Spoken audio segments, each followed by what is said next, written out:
at that!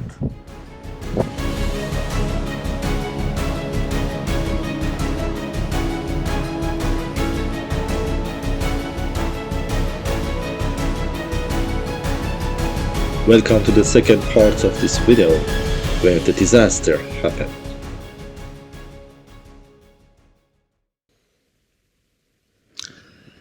I was editing the images I took this in the second day in Lofoton. I had quite a day today. First we went to a beach and there I started to set up a composition, as you can see here in this clip. Second day in Lofoton. We came to a very beautiful beach here and taking picture of rocks and mountains, of course, and I have this beautiful composition here thanks to my friend Bengt, who actually he actually showed me this composition, so shout out to him.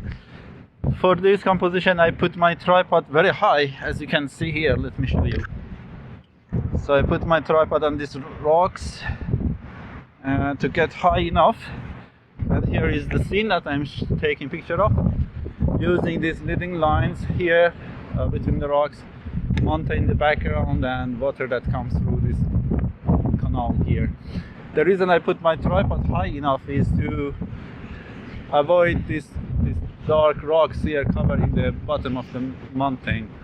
Still they are very close, but this is the highest I can get without compromising my composition. For the setting I'm using f11 1/4 of the second and ISO 160. I also use image stabilization because this is super windy and the camera is shaking all the time. I spent almost 20 minutes on this composition and I was waiting for some water to come between the rocks and fill up this and make a nicer composition, which didn't happen, and I knew that I don't have time, so I gave up on that composition, tried to find something else. Which a little bit down to the beach, further from the mountain, I found a very nice flat sand. I could have some good reflections if it wasn't that windy, even though the level of the water on the sand was nothing. Still it was disturbed by the wind. But I've tried with the wave and I got some nice pictures there. A very nice scene is this sand here, the beach, that the water time to time comes over like now, and it creates some beautiful leading lines towards the mountain. So I'm getting very low, as you can see here. My camera is very low, and I'm at f16 this time for two reasons: to have more depth of field. Also I want to lower my shutter speed again to afford to have more light now. A good idea would be to use shutter release. Such a good morning, but windy.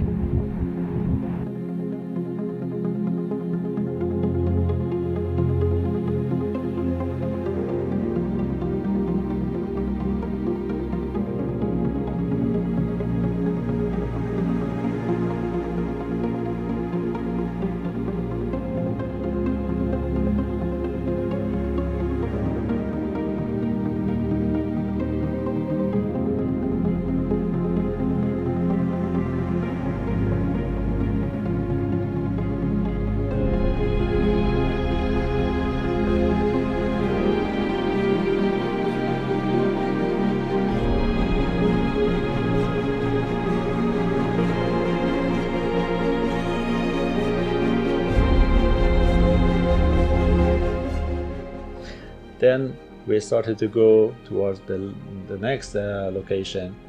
On the way we had a great light and we stopped on the road. We took some pictures.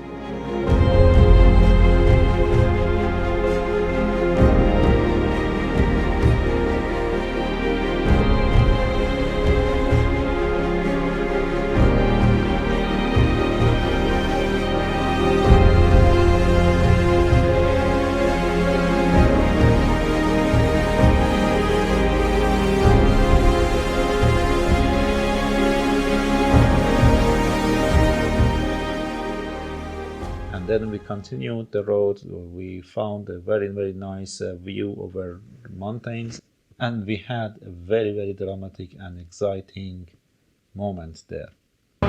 This is ridiculous.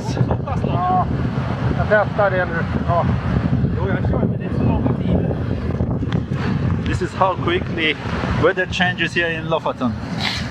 I can't see the mountain anymore, and the hail, the snow hitting us so hard.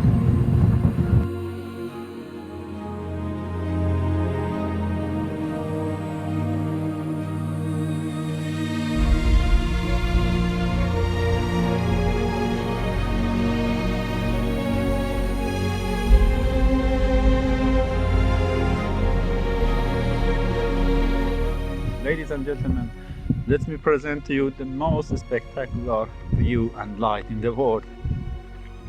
Look at that!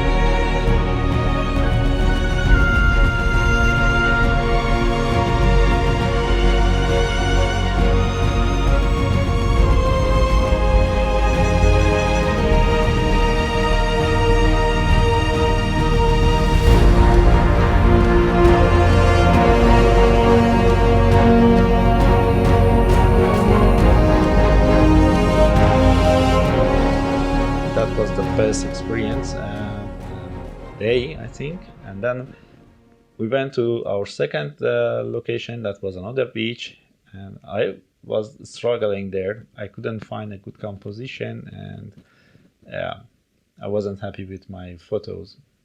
Then we had a short lunch break, and we went for our last location of the day, where the disaster happened.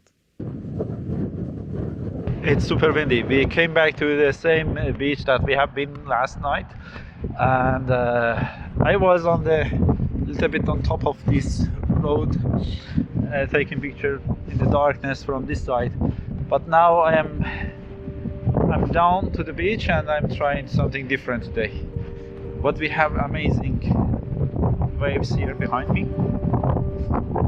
even though it's hard for me to film them. Or take picture of them. Oh, look at that. And the mountain here is very good. Sorry about the wind. It's super strong. I'm standing behind the wind. Wind comes from the sea, and it's still, I guess, it's very, very windy. Maybe I can block a little bit of it.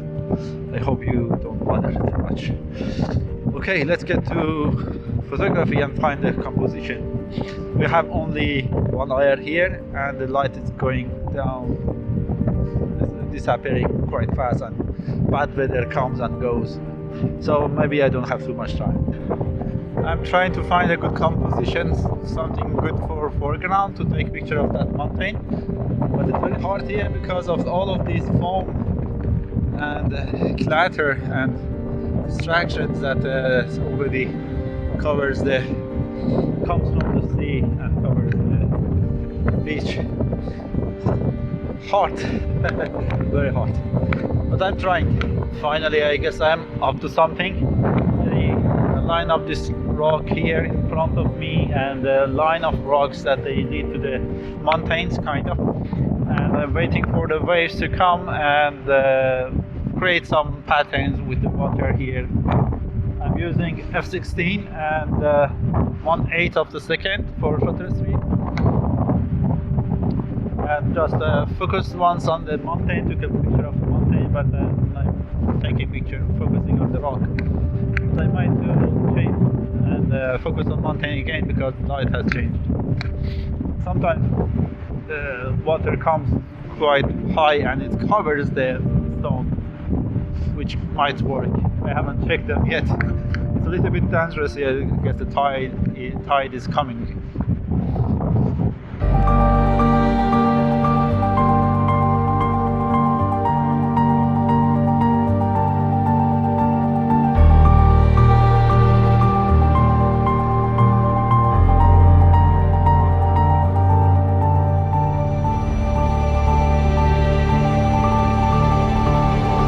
it was very hard to find a good composition, I decided to go low again with my camera, which was stupid. And I went low, tried to use water and waves to create some foreground, nicer foreground for the mountains. Suddenly, in the end, a big wave came and washed over my camera. Yes, my camera was wet into salty water of Atlantic Ocean.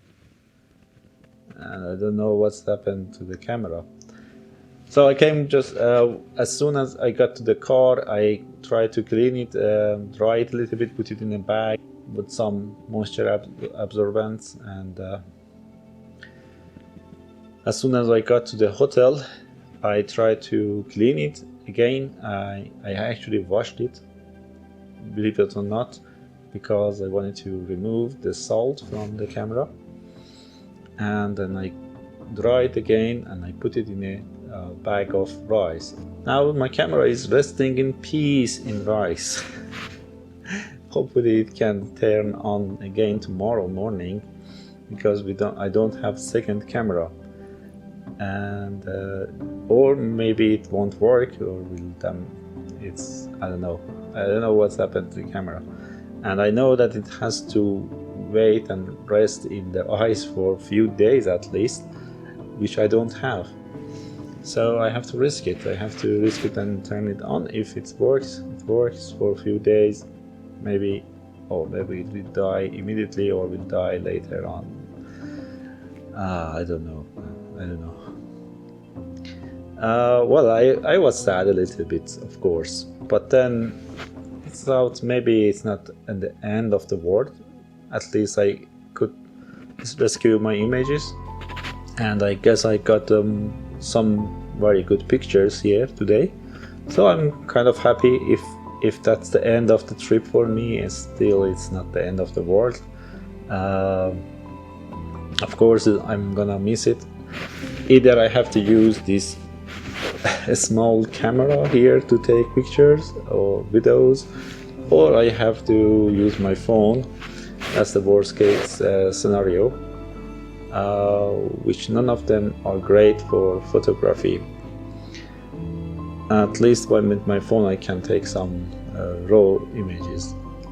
I hope it doesn't happen to anyone else, and if it happened, try to stay positive. I know it's hard, but it's doable. Okay, so see you next time. Maybe I have my camera in my hands, maybe I don't. We will find out.